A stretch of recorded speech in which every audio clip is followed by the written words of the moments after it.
2교시 시작하겠습니다. 우리 이제 174페이지를 보시게 되면 자배법에 대한 내용이 교재 본문에는 따로 포함이 안 되어 있습니다. 자동차 손해배상보장법 다시 법령자료 가지고 확인을 해보시고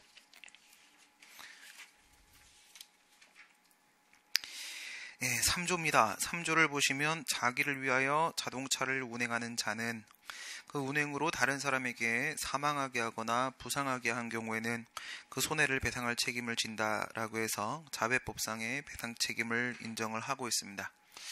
자동차 사고가 워낙 많기 때문에 그래서 자배법을 따로 제정을 한 겁니다.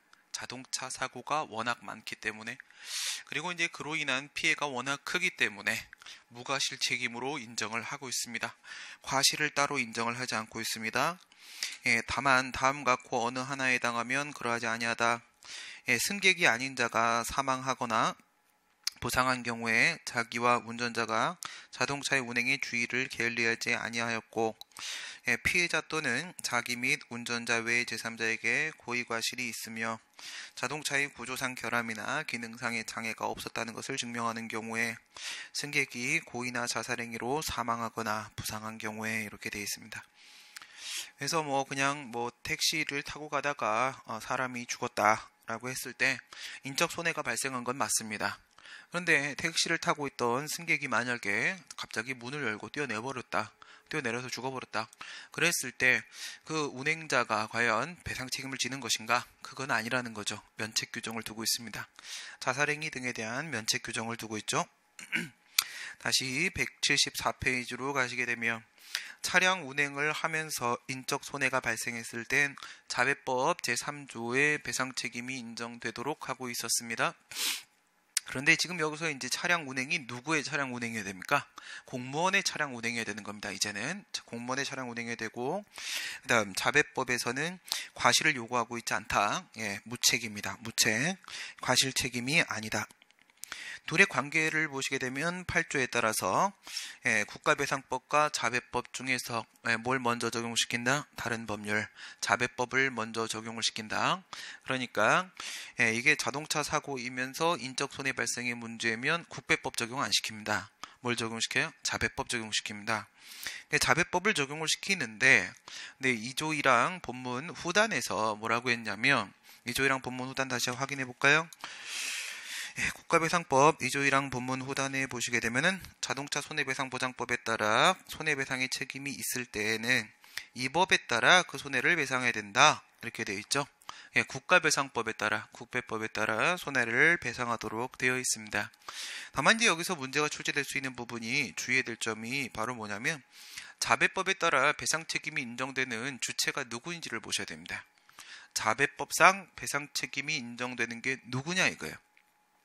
그냥 간단하게 둘로 나눠가지고 한번 생각을 해보십니다. 국가 등에게 자배법상 배상 책임이 인정될 때 후단이 적용되는 걸까? 공무원에게 자배법상 배상 책임이 인정될 때 후단이 적용되는 것일까?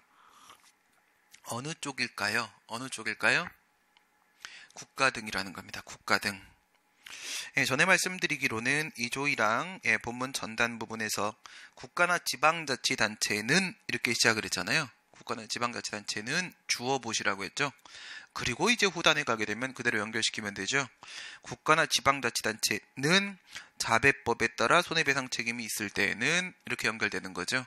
그래서 국가 등에게 자배법상 배상 책임이 인정될 때 국배법을 적용을 시키는 것이고 공무원에게 자배법상 배상 책임이 인정될 때 국배법을 적용을 시키는 게 아니라는 점을 주의하셔야 되는 겁니다. 알겠죠? 후단의 주체가 누구냐 이거야. 후단의 주체. 후단의 자배법에 따라 배상 책임이 인정되는 주체가 누구냐? 국가 등이지 공무원이 아니다. 국가 등이지 공무원이 아니다. 만약에 이걸 공무원으로 해석을 해버리게 되면 어떻게 됩니까? 본문 전단에서는 그 공무원에게 주관적 과실이 있어야 돼요. 그런데 후단이 적용이 됨에 따라서 그래 되면은 공무원에게 과실이 없어도 국배법을 적용시키니까 공무원에게 과실이 없어도 국가 등에게 손해배상 청구를 할 수 있게 되는 겁니다. 자동차 사고가 아니면 공무원의 과실이 필요하고 자동차 사고면 공무원의 과실이 필요 없다. 이렇게까지 되는 건 아니라는 거예요. 이렇게까지 되는 건. 그래 버리면 국배법의 배상 책임의 범위가 너무 확대돼 버린다는 거예요. 공무원에게 자배법상 배상 책임이 인정되는 게 아니라 국가 등에게 그러니까 전단의 배상 책임 주체도 국가 등, 그 다음에 후단의 배상 책임 주체도 역시 국가 등 둘은 통일적으로 해석을 해야 되는 겁니다. 이 부분 주의를 좀 해주시고 다시 우리 한눈에 보이는 국가배상법으로 돌아가시면 요건에서 먼저 기본적으로는 자동차 사고가 발생을 해야 되고요. 여기서 핵심은 그러니까 자동차 사고 그러면 우선 후단을 의심을 하시고 운행자성이 인정돼야 된다. 운행 지배는 소유권에 대한 문제라고 했죠. 그 차량에 대한 소유권을 누가 가지고 있는가에 대한 문제고, 그 다음에 운행 이익은 이 차량을 운행함으로써 누가 이득을 얻는 것인가에 대한 문제가 됩니다. 합쳐서 운행자성이라고 하게 되고, 그 다음 물적 손해는 포함이 되지 않는다는 거죠.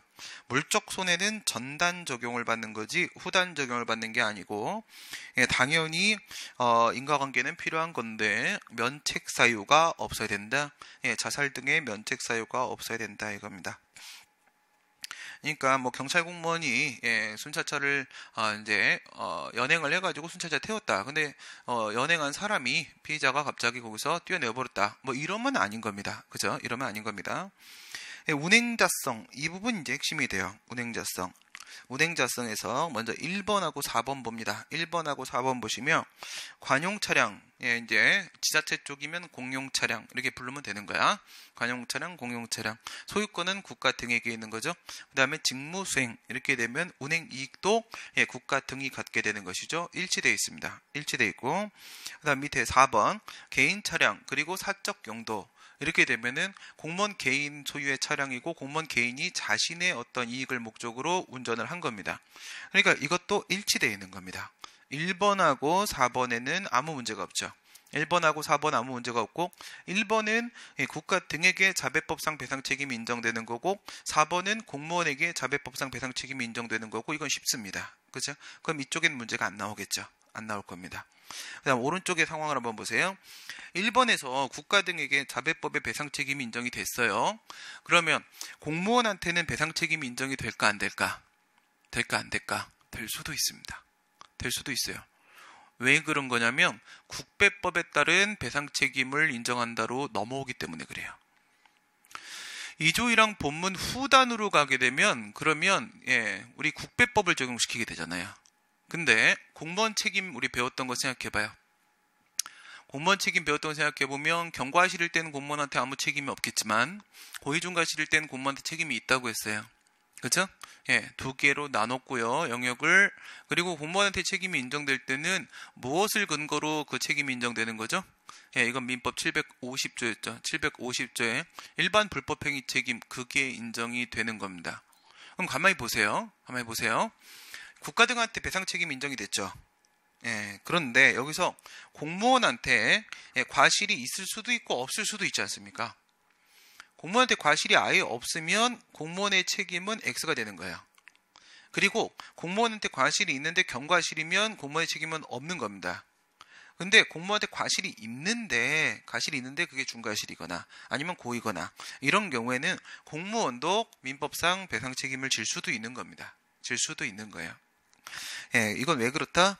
자배법에서 국배법으로 넘어왔기 때문에 국배법의 법리가 그대로 적용되는 겁니다. 공무원이 책임을 질 수도 있다. 국배법의 적용을 받기 때문에 고의중과실일 때는 공무원 책임질 수도 있다. 그 다음에 4번으로 가보십니다. 4번으로 가게 되면 개인 차량이면서 사적 용도죠.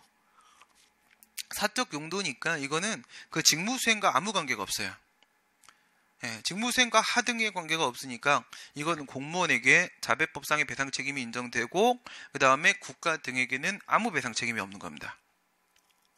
이거는 개인 차량임과 동시에 뭐기 때문에 사적 용도이기 때문에 직무수행과 하등 관계가 없는 겁니다. 아무 관계 없으니까 국가 등한테는 아무 책임 없는 겁니다. 아무 책임 없고. 근데 이 문제가 많이 나오지는 않습니다. 지금까지 2문제 정도 나왔어요. 2문제 정도. 그 다음에 2번, 3번 이게 문제입니다.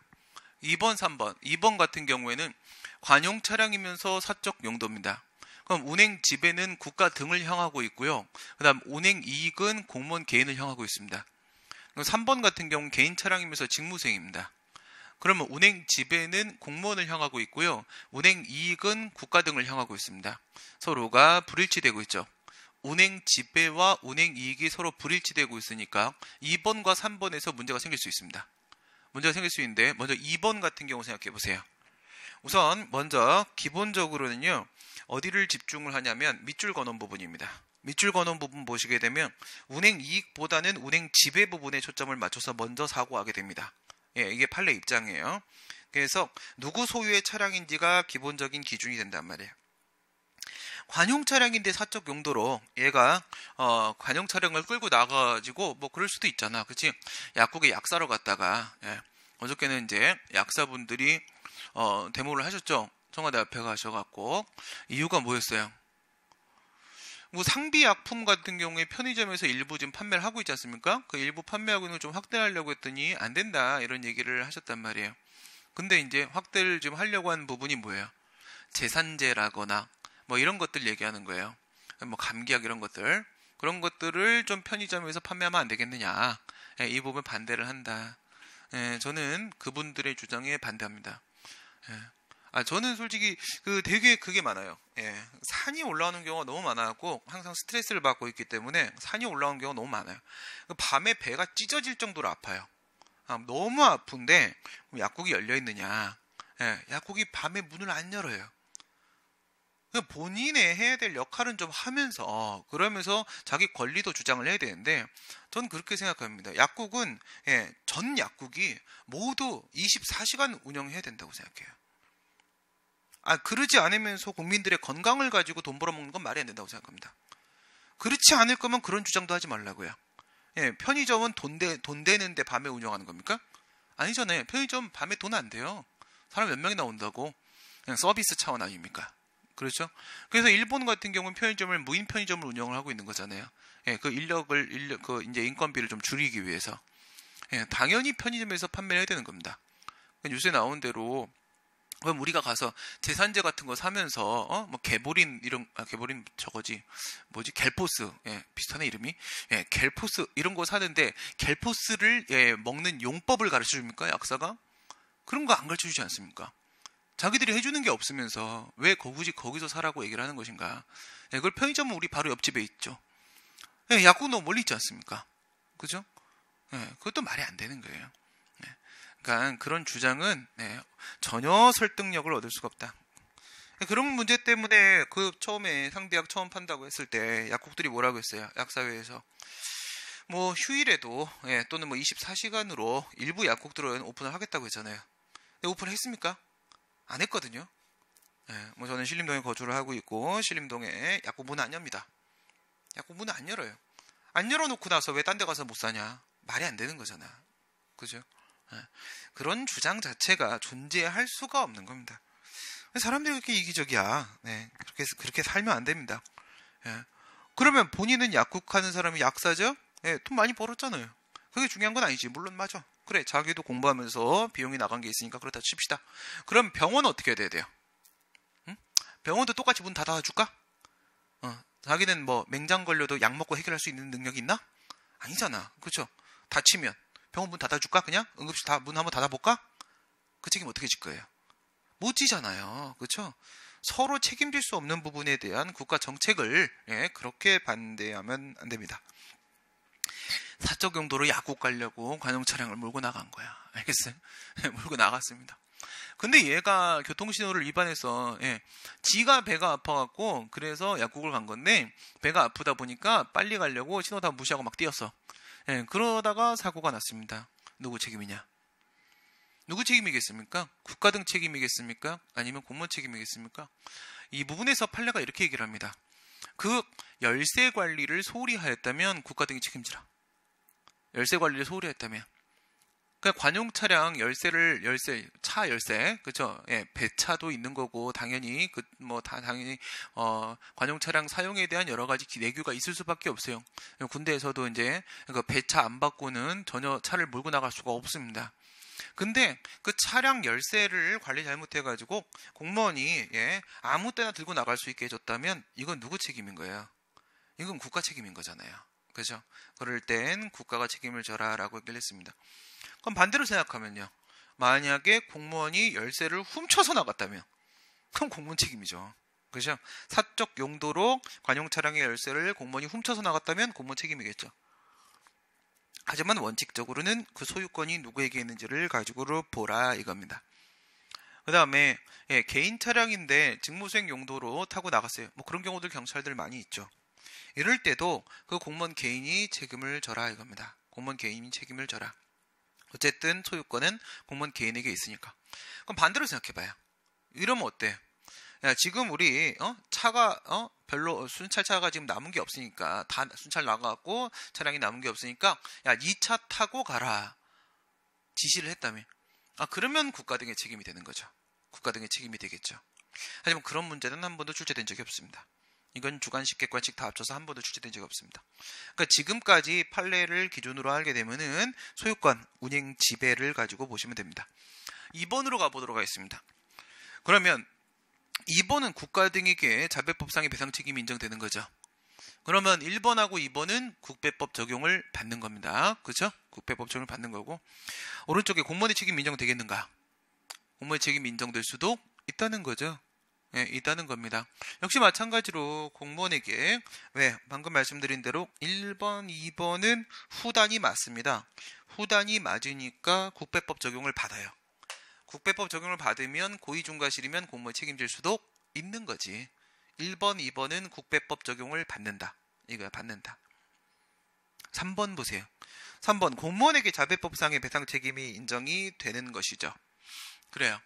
근데 이 공무원한테 자배법상 배상 책임을 인정시키는 데 있어서 공무원의 어떤 과실이 필요합니까? 필요 없죠? 네, 그래 필요 없는데 과실이 있었을 수도 있잖아. 있었을 수도 있죠. 있었는데 그게 고의나 중과실일 수도 있지 않습니까?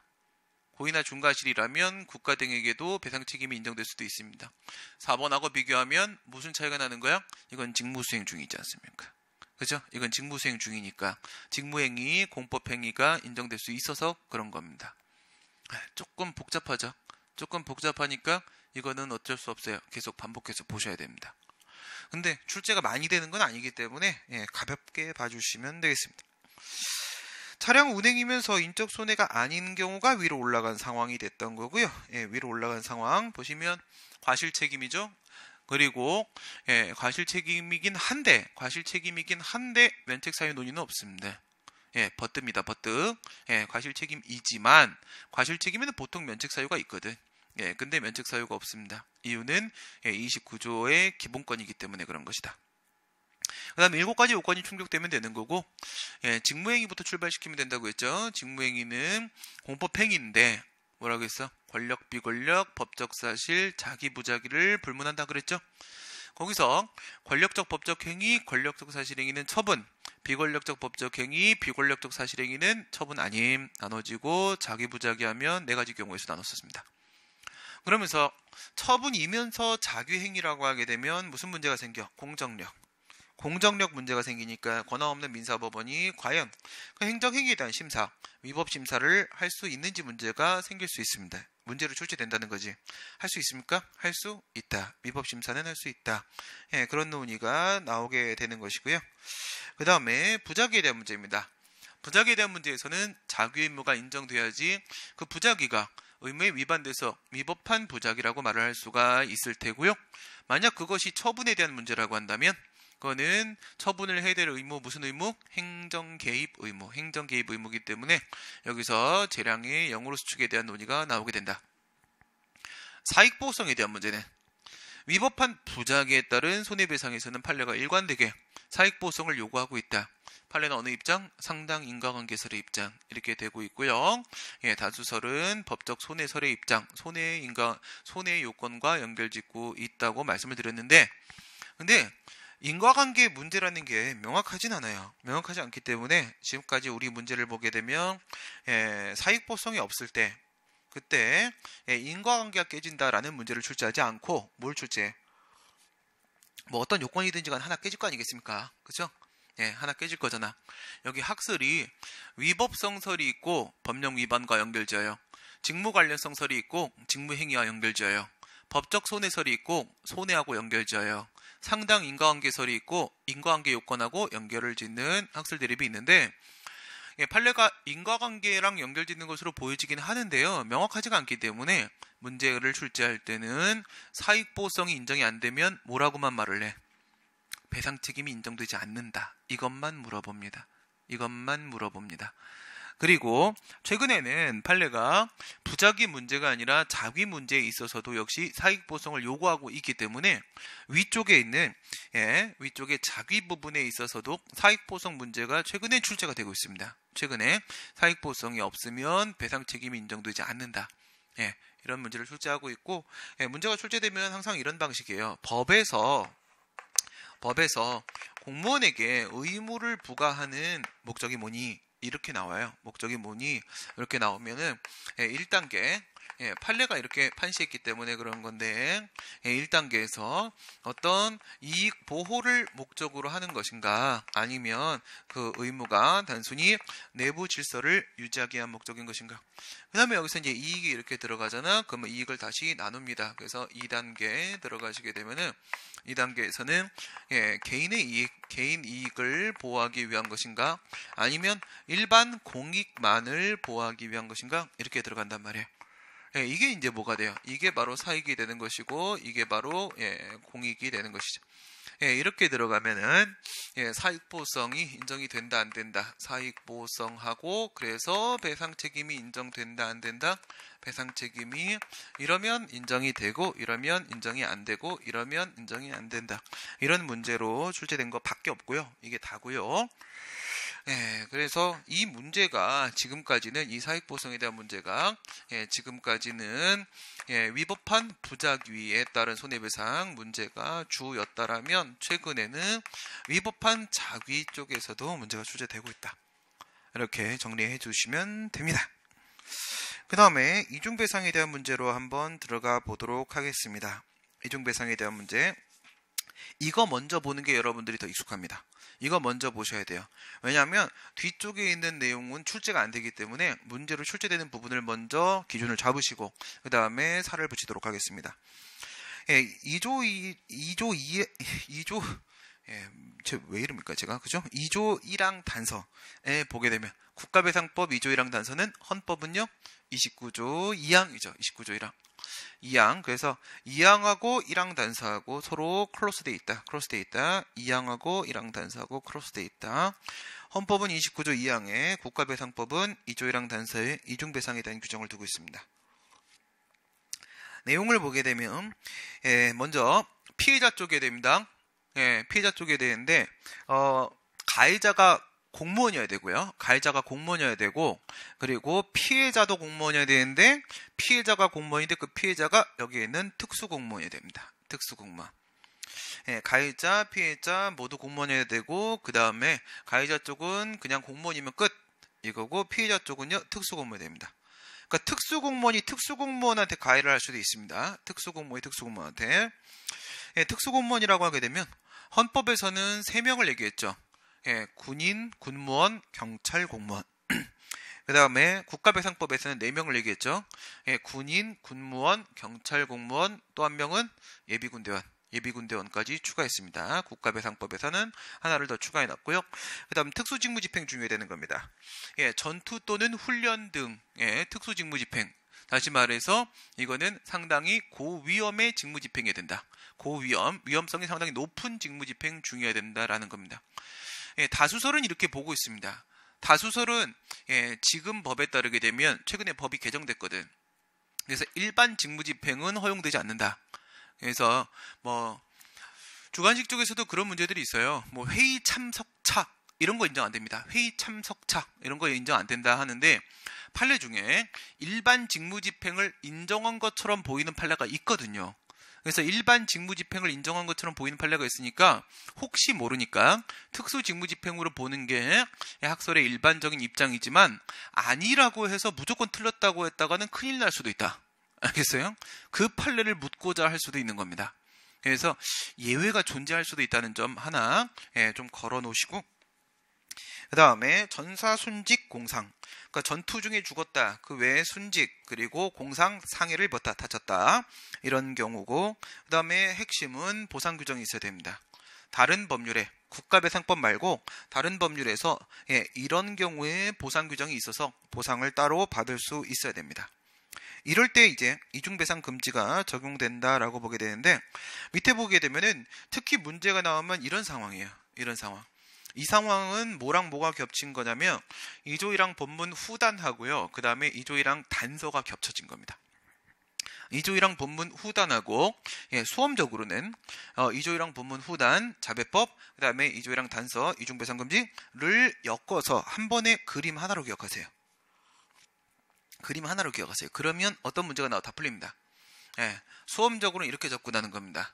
그래서 어떻게 접근을 하시냐면 이 그림으로 잘 기억해 놓으세요. 언제나 문제는 이 방식입니다. 군인일 수도 있고요. 경찰 공무원일 수도 있습니다. 그냥 뭐 우리 군인으로 한번 생각을 해보겠습니다. 그래서 운전병이 앞에서 운전을 하고 가고 있었어요. 근데 옆자리에 뒷자리에는 안 탑니다. 우리 군용 차량은 뒷자리에는 사람을 잘 태우지 않습니다. 항상 옆에 같이 앉습니다. 옆에. 그래서 이제 간부가 오른쪽에 앉은 거야. 간부가. 운전병이 이렇게 있었습니다. 그냥 뒤에 태울까? 경찰 공무원으로 바꾸면 뒤로 탑니다. 경찰 공무원 타면 경찰 간부가 뒤쪽에 타고 앞에 이제 다른 이제 뭐 순경이 운전을 하고 있다, 이렇게 문제가 많이 나와요. 근데 군용 차량은 보통 옆에 많이 타거든요. 근데 운전병이 이렇게 있었어요. 운전병이 있었다. 운전병, 군인 공무원이죠? 군인입니다. 군인. 얘도 공무원 맞죠? 그 다음에 여기서 다른 이제 누구 간부가 있었어요. 군인 간부. 중대장 이렇게 할까요? 중대장이 있었습니다. 얘가 가해자고 얘가 피해자예요. 얘가 불법행위를 한 겁니다. 얘가 신호를 위반했다라거나 중앙선을 침범했다거나 술을 처먹었다라거나 뭐 한 거야. 얘가 불법행위를 했고요. 그래서 다친 건 얘입니다. 다친 건 얘예요. 이러면 얘는 군인 공무원이니까 뭐 경찰 공무원도 마찬가지인데 얘가 속한 단체는 누굽니까? 국가죠. 국가. 그죠? 국가가 뒤에 있습니다. 대한민국입니다. 국가가 이렇게 있어요. 그리고 이제 이쪽에 사인이 있는 겁니다. 사인이 이렇게 있어요. 여기다가 사인을 두는 이유가 뭐냐면, 만약에 이쪽에도 공무원이다 라고 하면요, 이 뒤에도 국가가 있죠. 이 뒤에도 국가가 있고, 지금 만약에 전투 훈련 중이다 라고 하게 되면요, 이것도 안 되고 이것도 안 되는 거야. 이 뒤에도 국가가 있을 거잖아. 얘가 만약 공무원이잖아? 그러면 여 뒤에도 국가 이렇게 있고, 둘 다 지금 훈련 중이다. 그래 버리면 이쪽 길도 막히는 거예요. 이중배상 금지. 양쪽 다 막히거든. 무슨 얘기인지 이해가 돼요? 그래서 공동 불법 행위자를 한 명 걸어놔야 되는데, 공동 불법 행위자를 공무원으로 걸지 않습니다. 공무원으로 걸어버리면 이쪽의 손해배상도 이쪽의 손해배상도 다 안 되기 때문에 지금 여기서 논의하려고 하고 있는 구상권 행사 가능성 문제가 생기질 않아요. 생기질 않으니까 얘는 어떻게 하냐면 이쪽 길 한쪽을 열어야 돼요. 한쪽을 열기 위해서 여기를 사인으로 둡니다. 사인으로 들어요. 그럼 여긴 뭐가 있겠어요? 보험회사가 있겠죠. 그렇죠? 보험회사가 빠지고 나올 수도 있고요. 뭐 보험 안 들었으면 보통은 이제 보험회사가 이렇게 끼고 들어갑니다. 끼고 이렇게 들어가요. 그러면 얘도 불법행위를 한 거야. 얘도 신호 위반 등을 해서 얘도 불법행위를 했습니다. 그러면 둘은 뭐가 되는 거야? 공동 불법행위자가 되는 거죠. 얘들은요. 이거 이렇게 묶을까? 우리에게 색깔 분필이 있으니까. 얘네가 뭐가 되냐면 공동 불법 행위를 한 노마들, 이렇게 되는 거고, 그 다음에 이제 위에 얘네들이 배상 책임을 지는 거잖아. 얘네들이 배상 책임을 지는 친구들이잖아요. 얘네들이 돈 낸 애들이야. 돈 낸 애들이니까 얘네들을 우리가 공동 불법 행위 책임자. 이렇게 얘가 책임진 애들이에요. 얘는 이제 행위를 한 놈이고요. 이렇게 되어 있는데, 이걸 막 섞었을 때 있으니까 그냥 뭐 그럴 땐 그러려니 하세요. 그냥 그러려니 하시고, 이렇게 했을 때 지금 이게 전투 훈련 중입니다. 조건을 걸어보도록 할게요. 조건. 얘는 전투 훈련 중이다. 맞고, 그 다음에 저 공무원에게는 경과실만 인정된다. 경과실만 인정된다 이거예요. 그러면 여기서 이 사인한테 손해배상 청구하진 않죠? 누구한테 손해배상 청구를 해요? 이 보험회사한테 손해배상 청구하는 거잖아요. 그래서 그러라고 있는 게 보험회사잖아. 돈 주라고 있는 애들이. 그래요. 네. 사고 한 번만 받아보면 돼요. 네, 사고 한 번 받아보면 이러는 거에 아주 익숙해집니다. 네, 안 그럼 보험료 뭐하러 내? 여기서 이제 손해배상 청구를 하잖아. 네, 무슨 색으로 할까? 빨갱이. 빨갱이가 좋은 거죠? 빨갱이. 이 길을 한번 들어가 봅시다. 세 가지 길이 있겠죠. 얘한테 손해배상 청구, 얘한테 손해배상 청구, 얘한테 손해배상 청구 하는 경우가 있을 거예요. 예, 그 다음에 서로의 과실 비율은 우리 5대5로 칠까요? 5대5. 예, 50대 50. 이렇게 치겠습니다. 그리고 만약에 이 친구한테 발생한 손해액은 1억. 1억 이렇게 쳐보세요. 1억. 그러면 이쪽에서 5천 주고 이쪽에서 5천 주고 이렇게 하면 되는 거였어요. 좋아요. 이렇게 되어 있는데 이 길이 가능합니까? 불가능하죠. 왜? 경과실이잖아요. 경과실이면 공무원은 외부 책임을 전혀 지지 않는다. 이거죠? 그 다음에 지금 이중배상 금지 규정의 요건 모두 갖추고 있죠. 예, 첫 번째 어때요? 예, 특수공무원이죠. 특수공무원. 얘가 특수공무원이 되는 겁니다. 얘가 아니라 얘가 특수공무원이 돼요. 지금은 둘 다 특수공무원이지만 예, 얘가 특수공무원이고. 그다음 두 번째 특수직무집행 전투훈련 중인 거 맞고요. 그 다음에 전사순직 공상에서 공상. 얘는 공상을 당했다. 공상 다쳤어요. 다쳤어. 예, 공상을 당했고 국가보상 군인연금법상 이 친구 보상받을 수 있어요. 예, 이 친구는 군인연금법에 근거해서 예, 군인연금법이나 아니면은 뭐 국가유공자 예우 및 지원에 관한 법률 등에 근거해서 얘는요 별도 보상을 받을 수 있어요. 받을 수 있거든. 그러면 뭐가 안 되는 거야? 이 길이 막히죠. 이 길이 막히죠. 올라가는 길이 막히니까 길은 하나가 열려있네요. 이쪽 길이 열려있어요. 일로 손해배상 청구를 한다는 거야. 일로 손해배상 청구를 했다? 그러면 민법 760조로 가세요. 760조에 보게 되면 공동불법행위 책임에 대한 규정을 두고 있습니다. 수인이 공동의 불법행위로 타인에게 손해를 가한 때에는 연대하여 그 손해를 배상할 책임이 있다. 이 연대가 방패 그림 나오는 연세대학교가 아닙니다. 연대, 함께, 이을 연자입니다. 이을 연자. 그래서 같이 묶어서 배상을 한다는 거예요. 그 말은 뭐예요?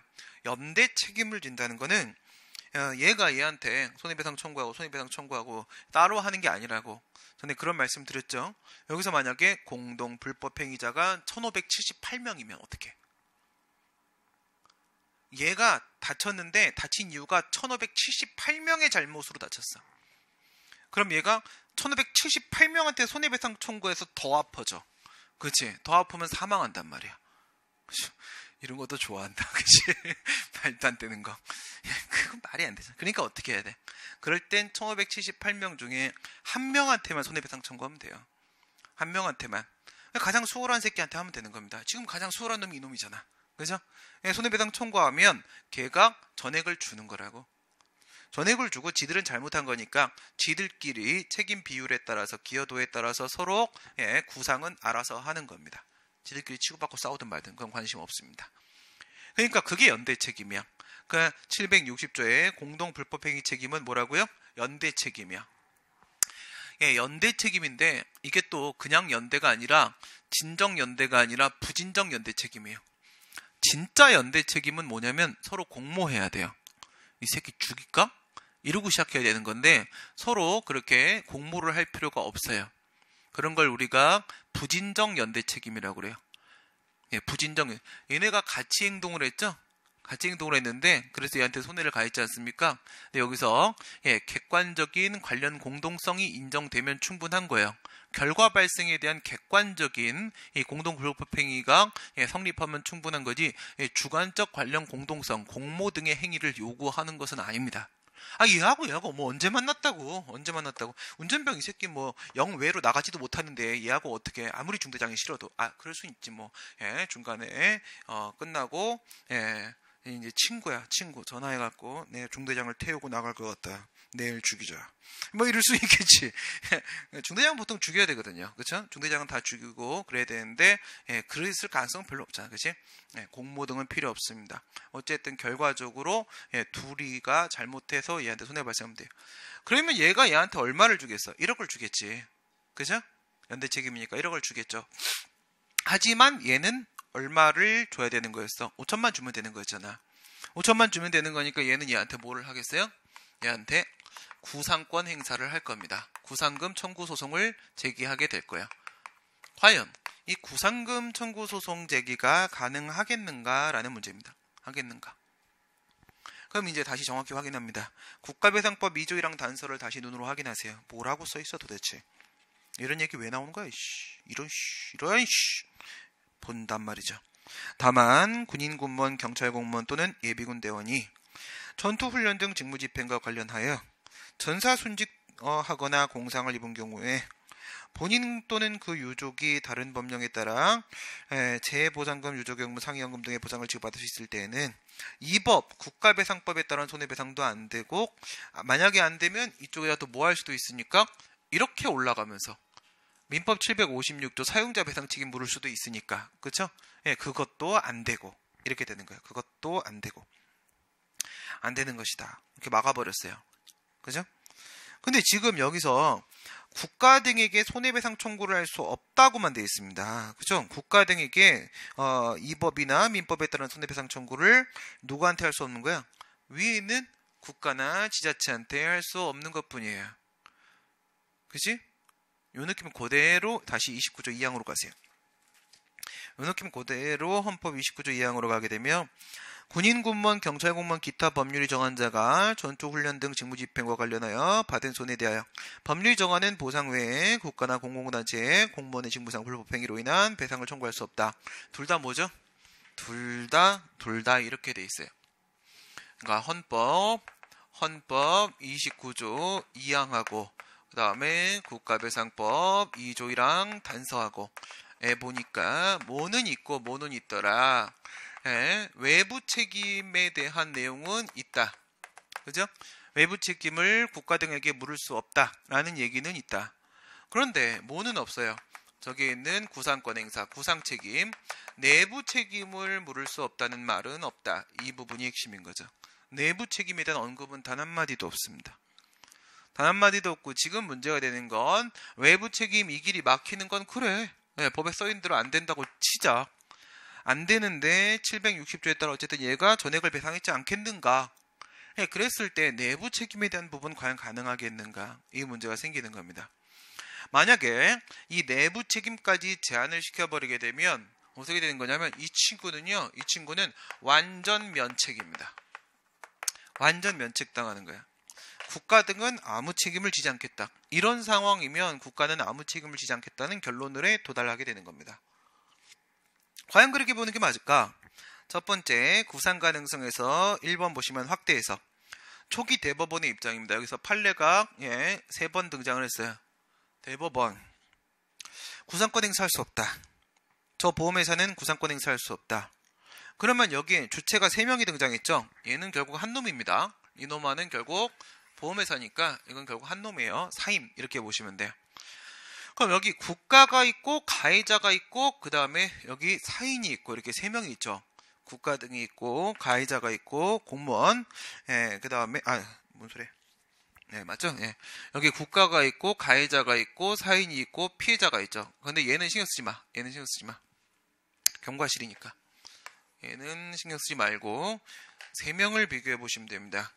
피해자, 사인, 국가 등.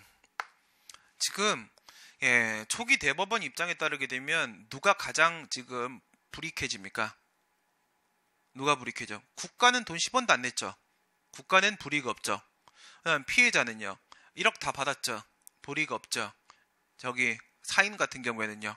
자기 책임 범위를 넘어서 돈을 줬죠. 피해는 얘가 본 겁니다. 오히려. 그죠? 얘가 독박을 쓴 거라고요. 얘가 독박을 쓰니까 이건 좀 이상하지 않냐? 이건 이상하다. 그래서 헌법재판소가 이 부분에 대해서 위헌 결정을 내립니다. 위헌 결정을. 헌재를 보시게 되면 헌법 29조 위반이다. 보시다시피 헌법 29조 2항에도 뭔 없어. 내부 책임에 대한 언급은 단 한마디도 없다고. 내부 책임에 대한 언급이 없는데 내부 책임까지 안 되는 걸로 막아버리면 그렇게 해석하는 범위 내에서 한정위원 결정이 나오고, 그 다음 이렇게 되면 누구하고 누구를 차별하는 거야? 국가하고 얘하고. 공동 불법행위 책임자 국가 쪽, 그 다음에 사인 쪽이 있는데 얘 둘을 지금 차별하는 거잖아. 그죠? 둘 다 잘못했잖아. 둘 다 잘못했는데 얘는 아무 책임도 안 지고 얘는 모든 책임도 안 지고, 이러면 둘 차별하는 거죠. 11조에는 평등원칙 위반이다. 그 다음에 이 친구가 오히려 재산권 침해를 받게 되죠. 이 친구가 지금 재산권 침해를 받게 되는 겁니다. 재산권 침해를. 오케이? 왜? 5천만 원의 범위 내에서 재산권 침해 발생하는 거잖아. 발생한 거고, 37조 2항 위반. 이거는 과잉금지원칙 위반이다. 5천만 주면 되는 건데 1억을 줘야 되는 상황이 발생한 거니까 이건 과잉제한 발생이다. 해서 위헌 결정이 나온다는 겁니다. 그러면 이렇게 해석하면 안 되는 거잖아요. 이렇게 해석하면 안 되니까 그 다음에 최근에 대법원이 판례를 변경합니다. 입장을 바꿔요. 입장을 바꿨는데 입장이 뭐가 바뀐 거냐면 이걸 열어주라는 의미였어요. 이거를 좀 안 된다라고 했던 대법원 입장을 이렇게 동그라미로 바꿔주라고 지금 헌재가 주문을 한 거거든. 근데 헌재가 이걸 딱 명시를 하지 않았어. 야, 구상권 인정해! 이렇게 안 했단 말이야. 이렇게 보면 위헌이야 라고 한정위헌을 한 거란 말이야. 이렇게 해석하는 한 위헌이야. 그러니까 얘가 무슨 말이에요? 얘가 전액을 배상하고 얘한테 구상권 행사를 할 수 없으면 위헌이야 라고 얘기한 거야. 무슨 얘기인지 이해가 돼요? 그러니까 연대 책임으로 전액 배상과 그다음에 교집합, 그다음에 구상 책임을 물을 수 없다. 전액 배상을 해야 되고 그다음에 구상 책임을 물을 수 없다라고 보는 이상 헌법 29조 위반이 되는 거고, 11조 위반이 되는 23조 위반이 되는 거고, 그다음 37조 2항 위반이 되는 거고, 이렇게 해서 위헌이야 라고 말을 한 거거든. 그러니까 이 대법원 이놈들이 지금 머리를 쓴 거야. 그래? 이렇게 해석하는 한 위헌이라고? 그럼 이렇게 해석 안 할게. 근데 사실 헌재의 마음은 어디를 향하고 있었던 거야? 이게 헌재의 마음은 여기를 향하고 있는 거예요. 구상을 인정하라. 내부관계에서 구상을 인정하라. 이걸 지금 말하고 싶었던 건데 그 말을 명시하고 안 하니까 이 새끼들이 새끼들입니다. 새끼들인데 이 새끼가 대법원이 여기다가 손질을 가요. 이걸 깨버립니다. 이걸 깨버려. 그러면 위헌 아니지? 메롱 그런 거예요. 그래서 헌재가 약 올라갔고 재판관이 그날 자살했다는 풍문으로 들었어. 자살했어요. 내 말은 수업 내용 빼고는 다 거짓말이야. 알았어? 그런 걸 왜 믿고 그래? 왜 자살을 해? 졌다. 쌍. 그리고 끝나고 술 한잔 먹는 거지. 뭘, 그치? 이번 논리 싸움에선 나의 실패, 패배다. 딱 그런 거 하는 거지. 자살을 왜 합니까? 그렇게 됐어요. 재수 없죠? 그래서 얘가 지금 밑에 보세요. 최근 대법원. 역시 구상권 행사 안 된다. 이거를 계속 유지한 거야. 안 된다. 이거 아니야? 이래버린 거야. 쓰레기 같은 새끼들. 안 된다. 그러면 여기서 이제 독박은 누가 씁니까? 헌재 말대로 하게 되면은 아무도 독박을 안 써요. 그쵸? 서로 그냥 얘는 원래 자기 책임분 5천만 원, 얘도 그냥 자기 책임분 5천만 원, 얘는 자기 피해분 1억 받고 상황 깔끔하게 정리. 이렇게 되는 거야. 그런데 이 최근 대법원 입장에 따르게 되면은 얘는 어때요? 얘는 역시 돈 10원도 안 내죠. 얘 아무 불이익 없어요. 얘는 어떻습니까? 자기 책임분 5천만 원만 주면 되는 거죠. 얘도 이제 피해 없어요. 얘가 죽는 거야. 얘가 피해자. 얘는 뭐야? 1억의 손해가 발생했는데 5천밖에 못 받고 끝나는 거란 말이죠. 대법원은 어쨌든 누군가 한 명을 죽이고 싶었던 거예요. 살인자. 대법관을 찾아갖고 내 숙제 이럴 때 내 숙제 뭐 내주지? 그건 어떻게 읽는 거야? 럭비라고 써있는 거구나. 이거 완전 지하철이다. 그치? 지하철. 저 수업시간에 그런 얘기 했죠. 지하철에 HIJANE 얘기했죠. HIJANE 하이 자네 라고 읽으면 당신은 영어 초보. 제임 알겠지? 하이 자네 이렇게 읽으면 당신 영어 초보. 예. 지난주 목요일날 오랜만에 지하철을 타고 가다가 광고물들을 너무 눈여겨봤어. 난 진짜 그걸 보고 하이 자네 이렇게 읽었어. 난 영어 초보. 이렇게 이게 무슨 글자지? 그랬더니 럭비였어. 럭비. 럭비였네요. 저희 숙제. 이때 당시에 최근 대법원 판례 이거 나왔던 판결문 선고했던 재판장 찾고요. 이름하고 주민번호, 주소, 연락처 확인하시고 가서 살해하고 오십시오. 네, 알겠죠? 네, 쓰레기 같은, 그죠? 이렇게 끝났어요. 그래서 결국은 외부 책임과 내부 책임을 모두 인정하지 않겠다. 이런 결론으로 끝나버렸던 사건입니다. 이중배상에 대한 문제로 한번 들어가 봅시다.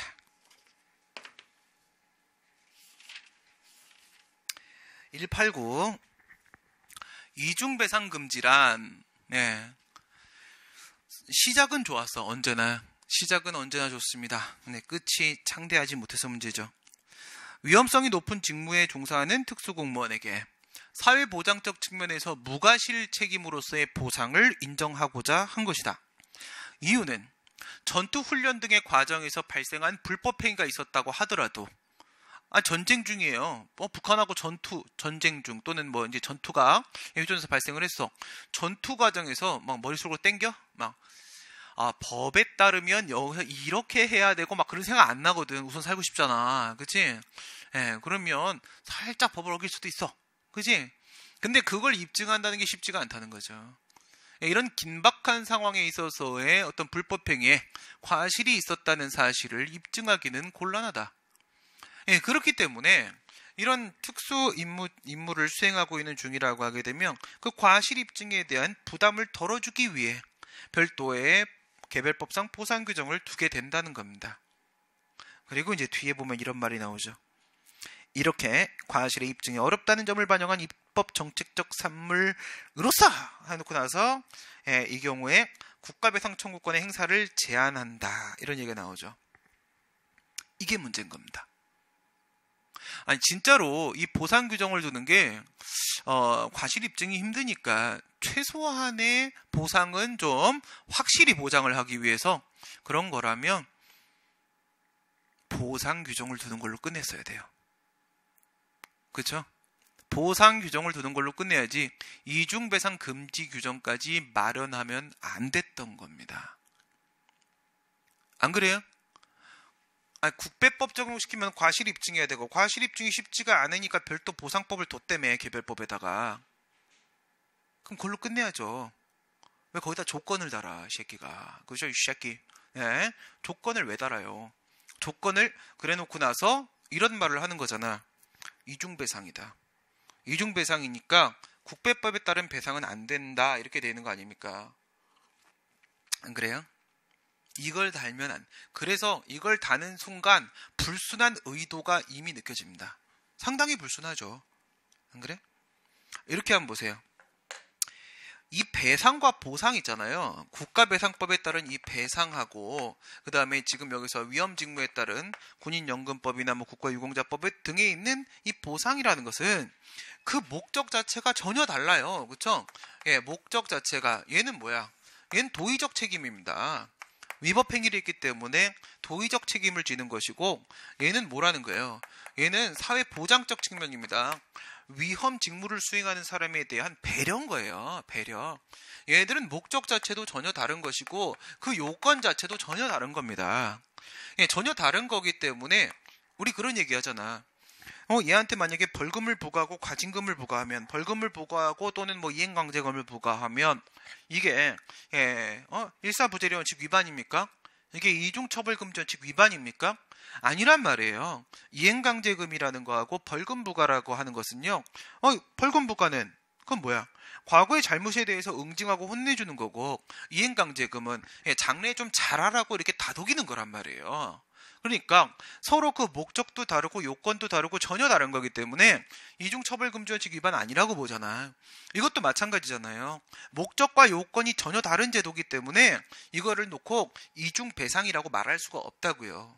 이걸 이중배상이라고 말을 할 수가 없어. 그 다음 두 번째, 여기서 배상을 받을 수 있는 금액이 만약에 이만큼이라고 쳐봐요. 그러면 여기서 보상을 받을 수 있는 금액은요, 요런 식으로 돼 있어요. 요런 식으로 돼 있는데, 이 보상 규정에 언제나 뭐가 따라 붙냐면, 이 배상 금액, 저쪽에 배상 금액 있죠? 하얀 색깔. 이 배상 금액을 공제한다는 규정이 있어요. 공제한다는 규정이. 그래. 우선 이중 배상 자체는 아니고요. 이중이 아닙니다. 이중이 아니고, 그런데 이 금액이 겹칠 수도 있는 거잖아. 그치? 금액이 겹칠 수도 있는데, 이 겹친 빗금 금액에 대해서는 공제하고 나머지 준다. 그러니까 보상금 얼마만 준다고? 이것만 준다고. 이런 규정이 다 따라 붙는다고요. 그러니까 이 친구가 손해배상 청구를 해서 하얀색만큼 돈을 받았으면은, 하얀색의 금액이 만약에 3억이라고 쳐봐. 3억이라고 치고, 이 중간에, 낀 금액이 이게 만약에, 뭐, 얼마를 하면 되겠까? 나 지금 방금 만들려고 했다가 이상해졌다? 여기를 얼마로 할까? 얘를 만약에 7천이라고 쳐봐. 7천? 그 다음에 이 노랭이가 3천이라고 쳐봐요. 3천. 총액을 4억이라고 한번 생각을 해봅시다. 얘 피해 금액이 4억이야. 총액이 4억인데 합쳐서 받을 수 있는 금액이 4억인데 얘가 손해배상을 해서 3억 7천을 받잖아. 3억 7 그냥 먼저 보상 청구를 하게 되면 얘가 1억을 받겠지. 먼저 보상 청구를 따로 했으면 1억을 받겠지. 근데 얘가 먼저 배상 청구를 했고 여기서 3억 7천을 받았으면 보상 청구를 할 때 보상금은 3천만 준다고 되어 있다고요. 그러니까 현행 법령상으로도 얘네들이 우선 겹친다고 해서 이중배상도 아니고 취지 자체도 틀렸고 그 다음에 겹치는 부분이 중복 지급되는 일도 없어요. 알겠어요? 지급되는 일도 없거든. 근데 이중배상이랍시고 금지 규정을 두고 있잖아. 의도 자체가 상당히 불순하지 않습니까? 그렇죠? 상당히 불순해요. 왜 그랬을까? 눈 떠! 누가 그런 거야? 당연히 박근혜 아빠가 그랬죠. 그쵸? 그 박씨 집안 이게 나라를 아주 그냥 다 망가뜨리고 있는 거예요. 왜 그랬는지 알겠지? 너무 많이 다치잖아. 그쵸? 아니 이래놓고 경제를 성장시켰다라고 얘기하는 거예요. 그러니까 이건 뭐냐면 우리나라 우선 여자 국민은 전부 성매매에 팔아먹고 세상에다가 세계에다가 다 갖다 다른 나라 다 갖다 팔아먹고 남자들은 다 뭐예요? 다 침략 전쟁에다 다 갖다 팔아먹고 그리고 나서 얘 돈 벌었어. 근데 국민이 없잖아. 이게 박정희의 정책 아닙니까? 그게 무슨 경제 성장이야? 안 그래? 그리고 그때 당시에는 워낙에 냉전이 심할 때여서 미국의 원조가 당연히 들어오는 시절이었어요. 박정희가 미국하고 얼마나 각을 세웠는데 잘난 척하느라고 각을 세웠는데 그러니까 웃긴 거예요. 자유당이 박정희를 찬양하면서 얘네들은 또 친미잖아. 박정희는 반미였어요. 그러니까 걔네들은 논리적으로 항상 다충돌이에요. 생각이 없는 거거든. 응? 또 얘기하니까 화만 나네. 그치? 이게 뭐야? 월남전에다가 박정희가 싼 똥 지금 문재인이 다 치우고 있는 거 아닙니까? 베트남 가서 막 사과하고 안 그래? 그리고 지금 평창 어떻게 돼? 박근혜가 싼 똥 지금 문재인이 다 치우고 있는 거 아닙니까? 평창 다 망가뜨려 놓고 거기다가 뭐 별장 짓고 놀려고 올림픽은 없다 이랬잖아. 올림픽 유치했다. 그리고 난 올림픽이 없다.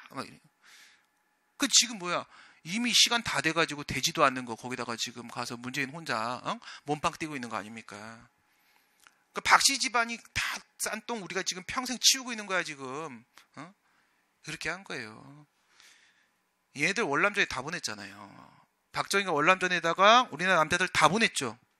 다 보내놓고 나서 가면 어떻게 되겠어? 돈은 벌겠지. 돈은 벌는데 문제는 그럼 우리나라 뭐 군인들은 가면 안 죽나? 뭐 다 투명 인간이야? 하루에 2번 정도 자신을 숨길 수 있는 능력을 갖고 있나? 그 기술이 있으면 가르쳐주고 투명인간 나도 한번 해보고 싶으니까 당연히 죽을 거 아닙니까? 근데 국가에서 보낸 거잖아. 그럼 국가가 당연히 배상을 해야 되는 거 아니겠습니까? 그죠? 그런 거 안 해주려고 하는 거야. 그런 거 안 해주려고 말도 안 되는 이중배상 금지 규정을 만들어 버렸단 말이죠. 그러니까 시작은 되게 취지는 좋았어. 보상 규정을 두는 것까지는 취지가 좋았다고. 근데 그 뒤에 거기서 끝내야지. 조건을 하면 안 되죠. 안 그래? 내가 커피 하나 딱 사주고 나서 여기까지 취지 좋잖아. 그치? 커피 먹고 잠 좀 깨. 이렇게 해놓고 나서 네, 커피 사줬으니까 좀 이따 술 사. 아, 불순하죠. 그죠? 자기가 술 먹고 싶은 거잖아. 그치? 이런 거야. 응? 말도 안 되지. 그 꼴랑씨에 요거 주고 나서 이거 안 주겠다는 겁니다. 지금 이거. 3억 안 주겠다는 거예요. 7천 퉁치자는 이 목적이었거든요. 그래가지고 만들어 놨단 말이야. 이중배상금지의 역사. 1967년도에 박정희가 이래 해놨다. 그랬더니 당시에 이제 대법관들이 1987년도에 헌법이 개정되고 88년도에 헌법재판소가 설치되기 전까지는 위헌법률 심판 제도를 누가 운영을 했었어? 대법원이 했다고요. 아직도 헌재 같은 거 없는 나라들 많이 있어요. 하지만 위헌법률 심판 제도는 있어요. 그래서 이제 대법원이 위헌법률 심판을 했는데 이때 당시에 대법관들이 이거 한번 하고 다 잘렸어요. 예. 목숨 걸고 한 거거든. 예. 그 정도는 돼야 대법관이지. 그죠? 그래서 박정희한테 반기를 들면서 위헌 결정을 내려버렸단 말이에요. 그래서 국가배상법의 이중배상금지 조항을 없애버렸습니다. 없애버렸더니 그 바로 이제 몇 년 뒤에 한 3, 4년 뒤인가? 예, 그때 갖고는 박정희가 이제 유신헌법으로 여기다 또 집어넣어 버렸어요. 이중배상금지를. 지난번엔 법률에 집어넣었더니 여기서 정의로운 사람들이 있다 이거야. 한반도에는 정의로운 사람이 있으면 안 된다는 게 그의 인생의 목적이었단 말이야. 우린 절대 부당한 행동만 하겠다 이렇게 생각을 했는데 정의로운 사람들이 있는 거야. 안 되겠다. 그래서 아예 정의를 없애려면 헌법에다 못 박으면 끝 이렇게 된 거죠. 못을 박았어요. 근데 우리나라는 딴 나라랑 달리 헌법 조항 간의 우열을 가리지 않아요. 우열을 가리면은 이게 11조가 훨씬 더 우선 조항이기 때문에 위반돼서 위헌이다. 29조 2항은 위헌이다. 이렇게 없앨 수도 있겠지만 우리는 그걸 인정 안 해요. 우리 헌재는. 인정을 안 하기 때문에 현재는 결국 헌법의 근거에서 인정되는 법률 조항이니까 이걸 없앨 수가 없는 상황이 온 겁니다. 그럼 이걸 없앨 수 있는 사람은 누가 있어요? 2명 있죠. 첫 번째, 국회가 없앨 수 있죠. 그렇죠. 국회가 이 2조 1항 단서를 없애면 됩니다. 근데 국회의원들한테 그거를 기대할 수 있겠어요? 아니죠. 그들은 뭐야? 그러니까 경찰인데, 군인인데 자유당을 찍으면 또라이인 거예요. 자기가 경찰이면 무조건 민주당을 찍어야 됩니다. 알겠어요? 네? 군인이면 다 100만 공무원은 모두 다 민주당을 찍어야 돼요. 100부터 시작 이렇게 하는 거야. 그 다음에 우리나라의 모든 노동자는 다 이렇게 해야 돼요. 왜? 그들을 착취하는 건 자유당이잖아요. 이 이중배상금지 이거 어쩔 거냐고. 누가 만든 거? 자유당이 만든 거잖아. 박정희가 만든 거라고. 그들을 찬양하고 있고. 그래서 안 없애잖아요. 안 그래요? 자기를 때려도 좋다고 막 그러니까 드라마나 뉴스에 보면 그런 얘기 하잖아. 노동자들이 자유당 편드는 사람들 보면 제정신 아니라고. 제정신 아니라고 얘기하는. 자기가 열심히 일해서 잘 먹고 잘 사는 건데 그거를 무슨 정치인이 잘해줘서 자기가 잘 먹고 잘 사는 줄 알고 있는 생각 자체가 그게 잘못된 거죠. 자기가 열심히 산 거예요. 알겠어요? 자기가 잘한 거야. 무슨 정치인이 뭘 해줬어. 말도 안 되는 생각하는 거죠. 그러면 안 돼. 그치? 왜 그 정도의 그 프라이드가 없어. 다 열심히 살아놓고. 결국 그래서 이중배상 금지 규정은 원래 누가 없앨 수 있어. 지금이라도 국회가 없앨 수 있어. 안 없애죠. 그럼 이제 누가 없애야 돼요? 국민이 없애야죠. 법률 조항을 없앨 수 없다면 헌법을 개정하는 방법밖에 없는 거예요. 그래서 이번 헌법 개정 때 이게 포함됐어요. 이건 누구라도 포함시켜요. 왜? 이거는 폐지하는 걸로. 그게 폐지되면은 바로 2조 1항 단서도 사라지는 거죠. 아니 군인이나 경찰이나 힘든 일 하시는 분들한테는 당연히 그만큼의 보상을 해드리는 게 당연한 거야. 그걸 조건 달면 안 되는 거예요. 조건 달면 당연한 얘기를 하고 있어. 그런 얘기고 밑에 보시면 위헌 결정을 내렸던 이유가 뭐냐. 말씀드린 대로 저건 이중배상이 아니다. 목적과 요건, 제도 자체가 전혀 다른 문제다. 이중배상 문제가 아니다. 그 다음에 공제규정을 따로 두고 있는데 뭐가 이중이 발생을 했느냐. 그 다음에 일반 공무원은 어쩔 거냐. 전혀 위험 직무를 수행하지 않는 책상 위에서 펜대만 굴리는 공무원들도 보상 규정을 두고 있거든요. 이건 또 어떻게 설명할 거냐고요. 이들도 다치면 보상을 해줘요. 근데 이들은 배상도 됩니다. 그럼 이들은 4억을 다 받아. 근데 힘든 일 하면 3억만 받아. 1억만 받아. 이거잖아. 이게 우리나라에 다 이게 지금 횡행하는 거야. 열심히 일한 사람은 일만 해라. 이거잖아. 일만 해라. 그러니까 군대 가서도 항상 하는 말, 저도 처음에 그래서 안 했는데 갔다 온 다음부터는 후배들한테 그래요. 가서 농땡이만 잘 쳐, 뺑기만 잘 치면 그게 군생활의 성공이야. 이렇게 얘기하거든. 그럼 내가 매국노여서 그래요? 아니죠. 나도 가서 당해보니까 이건 아닌 거예요. 네. 정말 열심히 했거든. 나이 서른에 군대 가갖고 내가 가갖고 사단장 상부터 처음부터 막 상 막 다 쓸고 다녔어. 막 뭐든 열심히 했어. 그러니까 무슨 일이 생겨? 병장 때까지 일해야 돼. 훈련은 훈련대로 다 나가고, 지들보다 내가 간부들보다 나이가 더 많은데, 형님한테 일을 시켜. 이 새끼들을 맞으려고 아주 그냥, 그거야. 열심히 일하면 그냥 계속 착취만 당해. 이게 현실이라는 거야. 그죠? 뭐예요? 일반 공무원 똑같이 보상받는데 걔네들은 배상도 받을 수 있는데 위험 직무 수행한 사람은 또 안 돼. 이건 목적 자체가 뭐라고요? 국고 손실을 줄이고 경제 발전했다고 뻥카를 치기 위한 목적으로 이게 내가 한 말이 아니야. 헌재가 한 말, 당시에 대법원이 한 말이야. 알겠어요? 대법관들이 한 말이야. 내가 한 말이 아니야. 그 다음에 이걸 놓고 특별 권력 관계니까 너희들의 재산권 침해, 기본권 침해를 용인하라라고 요구할 수 있냐? 그런 문제조차도 아니라는 거죠. 그래서 위헌 결정이 나왔었던 것이다. 그다음 밑에 보시게 되면은 권리 소멸 요건 설명드렸고 특수공무원에 이런 거 좀 기억해 놔야 돼. 경비교도대나 아니면 공익근무요원은 포함이 안 됐어요. 근데 전투경찰대원은 포함이 됐습니다. 이것만 딱 봐도 느껴지지 않습니까? 공익근무를 한 분들한테 내가 쉬운 일을 했다라고 얘기하는 건 아니야. 하지만 누가 더 위험합니까? 당연히 야전에서 그냥 띵굴띵굴 구르는 사람들도 위험하지 않아요? 그죠?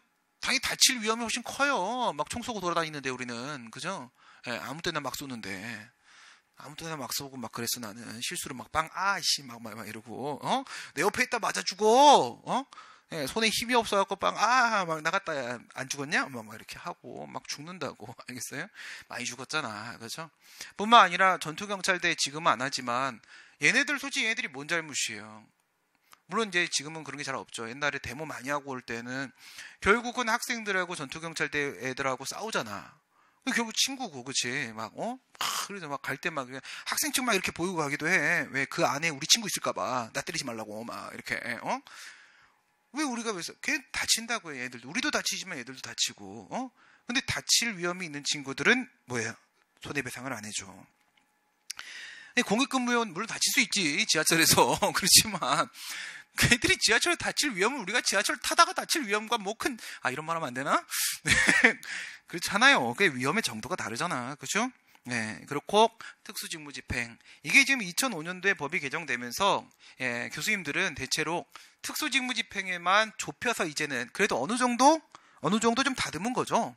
옛날에는 특수공무원이면 뭐 일반 직무집행 가릴 것 없이 그냥 싸그리다 이중배상을 금지시킨다라고 했었는데 좀 많이 좁혀놨거든. 근데도 말씀드린 대로 판례가 여전히 일반 직무집행을 인정하는 경우가 있을 수도 있다는 겁니다.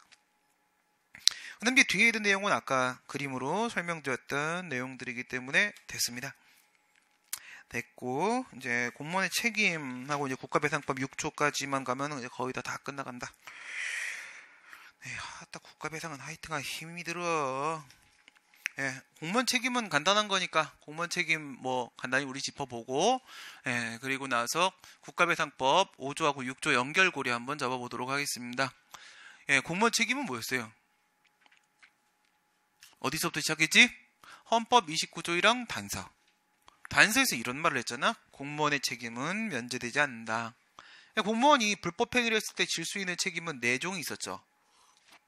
외부 책임으로 형사책임, 민사책임, 내부 책임으로 징계책임, 구상책임 이렇게 있었는데 지금 우리가 금전 문제, 돈 얘기하고 있는 중이니까 민사책임하고 구상책임만 비교하시면 되는 거였고, 그렇죠? 이런 문제는 어디서부터 출발하는 거라고?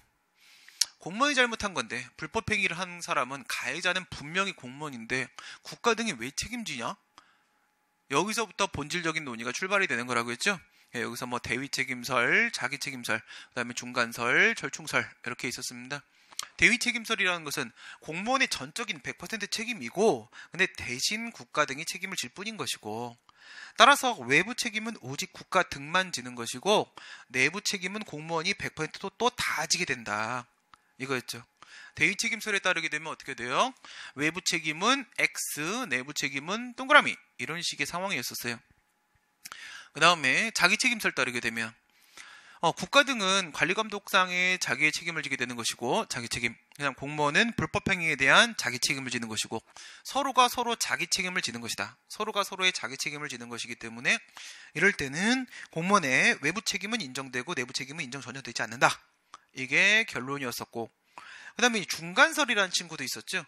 예, 중간설은 공무원의 경과실인 경우에 있어서는 이럴 때는 국가 등의 자기 책임 문제고, 그 다음에 고의중과실인 경우에 있어서는 국가 등의 대위 책임 문제가 되는 것이다. 그러니까 경과실일 때는 공무원에게 자기 책임이죠. 외부 책임은 인정되고 내부 책임은 부정되고, 고의중과실일 때는 국가 등의 이거는 대위 책임이 된 거죠. 그러니까 외부 책임은 인정이 안 되고 자기 책임은 인정이 되고, 이런 이상한 주장이었다. 중간설은 제정신 아닌 것 같다. 예, 물과 기름을 섞어놓고 섞었다 이런 얘기하는 거랑 비슷한 거예요. 예. 그 다음에 절충설, 이게 통설 판례 입장이죠. 예, 절충설에 따르게 되면 역시 고의중과실과 경과실 나누고, 여기서 기억해야 될 것은 자기 책임, 대위 책임의 문제로 다루지 않는다. 예, 고의중과실일 때는 공무원 책임이고, 경과실일 때는 국가 등 책임이고, 딱 끊고 나서, 하지만 외형설, 하지만 국배법 2조 2항을 근거로 해서 고의중과실이라고 할지라도, 공무원 책임이라고 할지라도 직무 수행에 외관을 갖추고 있다면 국가 등도 외부 책임을 질 수도 있다. 이게 절충설의 입장이었었습니다. 그 다음 우리 국가배상법에는 외부 책임, 내부 책임 중에서 뭐에 대한 규정만 두고 있다? 내부 책임에 대한 규정만 두고 있다. 2조 2항에서. 그러니까 공무원의 내부 책임, 구상 책임에 대한 문제는 그냥 2조 2항대로 가면 끝난다. 가면은 경과실일 때는 공무원의 내부 책임은 아예 없고, 중과실일 때, 고의중과실일 때는 내부 책임을 부담하게 된다. 그리고 외부 책임에 대한 내용은 국가배상법에 아무 말이 없다. 그래서 긍정설, 부정설, 절충설의 대립이 있었고, 판례는 절충설 얘기할 때 항상 하는 말이 뭐예요? 경과실은 통상 얘기할 수 있는 흠에 불과하다. 고의중과실의 경우에 있어서는 국가기관으로서의 품격을 상실해버린 것이다. 이렇게 말을 하고 있었고, 그래서 그 논리 그대로 들어가서 외부 책임의 경우에도 절충설에 따르게 되는 것이다. 내부 책임과 결론적으로 달라지지 않는다. 이게 공무원에 대한 문제였었죠. 이런 문제도 나옵니다. 거기 검토해 있는 얘기. 어떤 얘기냐면, 우리 헌법에서는 책임의식을 확보하기 위해서 공무원의 책임을 완전히 가름하는 건 아니라고 보고 있다. 그 다음에 국가배상법에서 고의중과실일 때만 책임을 진다라고 얘기를 하고 있는 것은, 요거는 거꾸로 얘기했죠. 맞나요 지금? 맞죠. 내가 지금 맞게 얘기하고 있죠. 맞게 얘기하고 있는 거는 빨리 얘기해줘야지. 럭비야. 럭비 선수야? 아니야? 럭비 선수들 되게 불쌍해요. 럭비 선수들. 우리 고등학교하고 우리 대학교에 럭비부가 있거든. 럭비부가. 고등학교 때 우리 럭비부 주장했던 친구가 우리 반 친구였는데, 1학년 때부터 2번 우리 반을 했는데 정말 짱 멋져요. 네, 정말 키가 작아요. 키가 저보다 2cm밖에 안 커요. 뭐냐면 주장인데, 얘가 하는 일은 몸싸움이 얘가 하는 일이 아니라 들고 뛰는 게 얘가 하는 일이에요. 들고 뛰는 거. 럭비부 애들 엄청 크잖아. 그 막 이만하잖아. 이만. 걔네들하고 술 먹으면 되게 재밌어요. 이만한 이제 대학교, 우리 학교 럭비부 후배들 이만한 애들하고 저는 이렇게 좀 운동한 애들하고 노는 걸 좀 많이 좋아해요. 술을 잘 먹어 애들이. 애들이 그래도 예의가 되게 발라. 제일 정말 제일 매너 있는 애들이 누군지 아세요? 선배에 대한 깍듯한 건 다 똑같이 깍듯해, 착해. 근데 학교 다닐 때 선배한테 좀 함부로 한 애는 이천수. 이런 애들. 걔는 진짜 선배로 인정을 잘 안 해. 걔 빼곤 다 잘했어요. 이천수를 욕하는 게 아니라, 하지만 걔는 어쨌든 시키는 건 잘했어. 축제 때 이렇게 민주광장에서 학생들 데리고 미니 축구 대회 해. 그러면 또 잘해. 잘하는데 이렇게 깍듯하게 선배님 오셨습니까? 이거를 잘 못해. 배꼽이 없나 봐. 배꼽 인사를 잘 못해. 그 인사 안 하면 내가 싫어하거든. 예. 이제 럭비부 애들하고 막 이렇게 술을 먹으면은 막 그래. 98학번의 럭비부 후배가 이제 저걸 나왔다고, 군대에서 휴가를 나왔다고 신촌에 술을 먹고 있다는 거야. 그래서 이제 막 오래는 거야. 아, 형님, 뭐 와서 술 한잔 드세요. 그래서 오늘은 시간이 남네. 그래가지고 그럴까? 그리고 갔어. 그러니까 럭비부 애들이 많이 있는 거지. 그러면 애들이 너무 크니까 막 신촌에 가면 막 그 나이트 기도 이런 애들 있잖아. 막 그런 애들 싸움 붙을까봐 우리는 이렇게 살살 피하잖아. 이렇게 괜찮아요. 막 이렇게 지나가잖아. 근데 이거 애들 막 툭툭 치고 가는 거야. 그래서 하지 마. 그냥 가자. 말하면 형님 저희가 있는데 어때요? 뭐, 너희가 있긴 있는데 이게 싸움이 붙었을 때 나에게 오는 데미지를 너희가 다 막진 않을 거야. 그래서 하지 마. 말이야. 그럼 형님 다시 아나무로 갑니까? 가자. 우리 동네가 편하다. 당연히 학교 앞에 가면 어떤 상황이 온다고 하더라도 학번만 얘기하면 모든 상황으로부터 자유로워지거든. 그죠? 학번만 얘기하면 술만 사주면 모든 게 다 끝나니까. 그랬다 이제 가자 그러면 이제 갔는데 이제 남은 새끼가 5명인 거예요. 5명인데 나 1명에 애들 4명인 거야. 4명. 네, 4명인데 나 1명에 애들 3명. 애들이 술 먹고 이제 다 집에 가고 4명이 남았어. 이걸 택시를 4명이 2대를 탈 수는 없잖아. 새벽에. 한 대로 가자. 이거지. 한 대로 가자. 그랬더니 그럼요. 술값 아껴줘. 그래서 한 대로 가자. 결국 술값은 내 주머니 나가는 거잖아. 내 선배니까. 그치? 그래서 가자. 이러겠다 했는데 한 놈이 앞에 타죠. 뒤에 2놈이 타면 자리가 없잖아. 형님 잠시만 참으십시오. 그럼 애들이 날 이렇게 들어. 그러고 무릎에 이렇게 딱 앉아. 이렇게 엎드린 거지. 조금만 참으시면 끝납니다. 막 이렇게 가는 거야. 애들이 참 착해요. 농구부 이런 애들은 정말 키도 크고 잘생기고 애들이 참 매너 있고 훌륭하죠. 네. 그런 얘기 왜 나왔어요? 이 구상 책임 때문에 나왔어요? 뭐야 도대체 누가 너 때문에 럭비 입지 마 이제. 알았어? 럭비 입지 마. 럭비 때문이야. 그래요. 공무원 책임은 문제가 나오는 게 내부 외부 모두 출제될 수 있고 내부는 2조 2항이 바로 거론됩니다. 외부 같은 경우에는 공무원의 책임의식 확보, 원활한 직무 수행이라는 얘기가 함께 거론이 될 겁니다. 다음에 이제 5조에 대한 얘기 들어가면서 이제 5조하고 2조의 배상 책임이 동시 성립되는 경우가 있을 수 있다고 했죠? 동시 성립되는 경우 어떨 때 그렇다고 했지? 5조는 영조물의 설치 관리로 인한 손해배상이잖아. 그냥 기본적으로 베이스 하나 깔려야 돼. 영조물 하나 깔려줘야 됩니다. 영조물이 사건에 포함되어 있어야 되고 그 다음에 2조 쪽은 뭐로 연결되는 거냐면 부작입니다. 부작이. 그래서 2조의 부작이 곱하기 5조의 영조물, 부작이 곱하기 영조물 이렇게 나오면 2조와 5조의 배상 청구권이 동시 성립될 수도 있습니다. 이제 동시 성립됐을 때 우리는 어떻게 손해배상 청구해야 될 것인가에 대한 자세한 얘기 좀 들어가 보고 6조 얘기까지 함으로써 이제 국가배상 얘기를 다 끝낼 수 있겠고요. 내일은 어려운 손실보상입니다. 손실보상은 좀 많이 어렵습니다. 상당히 논리적이긴 한데 근데 좀 많이 어려운 부분이 손실보상입니다. 잠깐 쉬었다가 196페이지부터 다시 시작하도록 하겠습니다.